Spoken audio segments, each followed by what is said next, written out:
Today's match, Argentina versus Ecuador. It ended up 1-1, and ultimately in penalties, Messi and company prevail.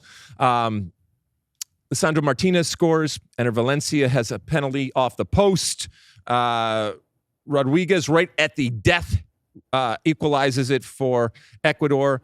And then we get into some craziness going forward. But just in general in this game, I thought that Argentina was the better team through most of it. And then all of a sudden something clicked with Ecuador at the end. Great environment.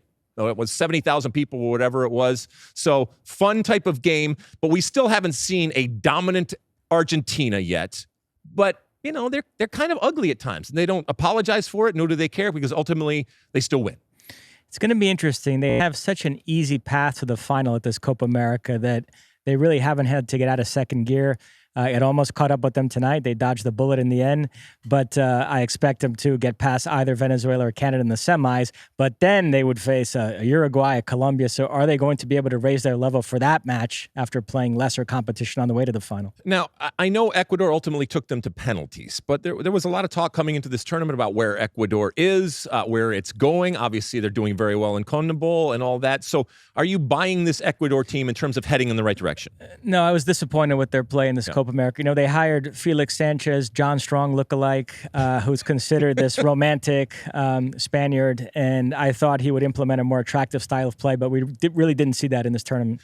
Yeah, and, you know, Ener Valencia, who before this game, and by the way, a player who has played with this Ecuador team since 2012, I think that's when he got his first cap, said that this was the most important game in his national team career.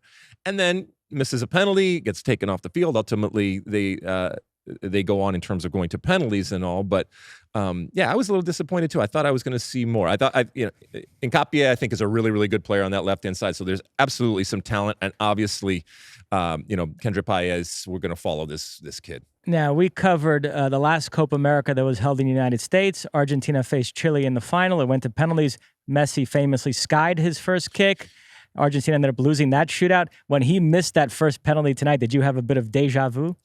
I did. I don't think it phased him as much as that last one. He's won a few things since then. Things have been okay. And look, what he was trying to do in the Panenka right down the middle would have worked. He just hit it a little softer. And so it's one of those things. And here's arguably the best player ever to play the game, who it can drop dimes all over in the midst of just insanity going on in a stationary ball type of situation with what amounts to an empty goal because the goalkeeper went. He put it over the bar. Now, he got bailed out because Argentina have the greatest penalty kick stopper I think I've ever seen in my life, in Emi Martinez. And just to put some numbers on that, with the national team, he's faced 24 penalties between regulation and shootouts. Only 12 have been scored. It's a 50-50 proposition with him, which is incredible. Anybody that ever has played sports will have played with somebody like Emi Martinez in a team type of situation, in that Emi Martinez is okay? But he is, if you're on the team, it's okay because he's your a-hole, okay? And you want him on your team. And you'll put up with his antics. You'll put up with his craziness. Goalkeepers just in general are a little bit crazy, right?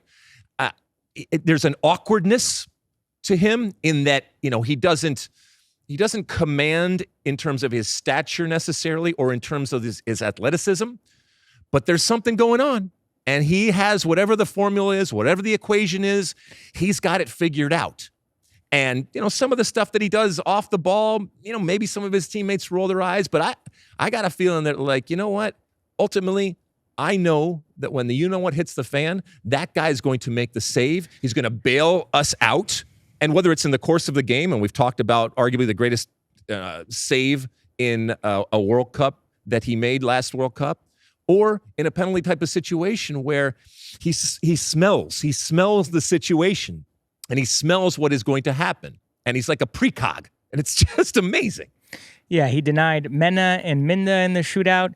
And then in regulation, you mentioned Ener Valencia missed. And misses like that, I think, have a lot to do with Emi Martinez as well. He's in the heads of the takers. You think you have to be so perfect and put it in the absolute corner, and that's when you end up hitting the post or shooting wide. And even in the saving, he does some incredible things. He had one tonight where he guessed right, which is not anything new, but he almost guessed too early, and he was falling down. That was the Minda one. I mean, just the incredible. one-hander. And he reaches up with his paw and still saves it. So it was almost, he was like too far ahead of the curve. He saw too much into the future and had to come back like a wrinkle in time and come back and put his hand up. Do you remember when Argentina got to the 1990 World Cup final? Yes. They had a goalkeeper, Goicoechea, who was great at stopping penalties. You might have played against him at some point. Maybe. And Emi Martinez is sort of the second coming of Goicoechea, but even better, I think.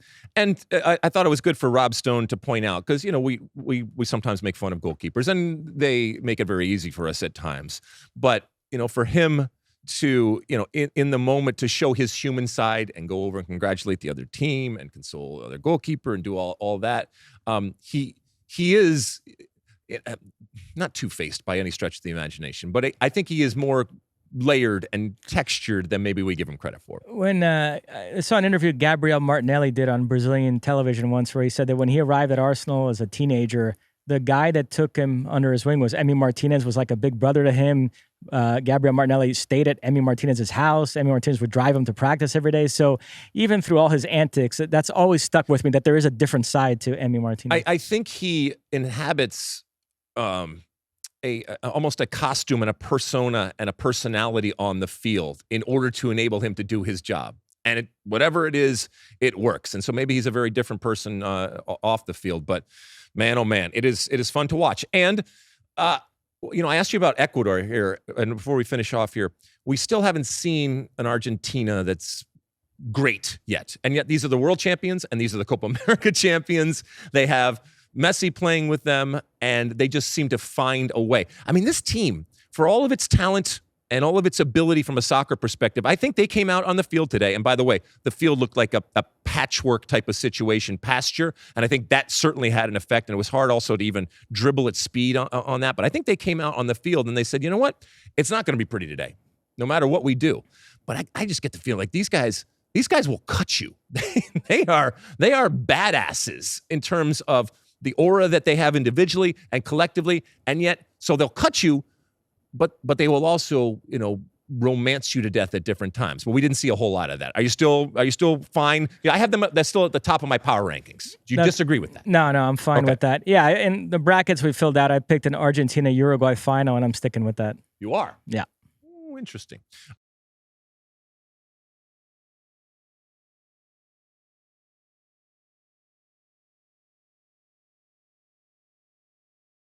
You like that clip? Well, my State of the Union podcast drops twice a week right here on my very own YouTube page. The only way to stay up to date is to hit that subscribe button down below. Size the day, and see you soon.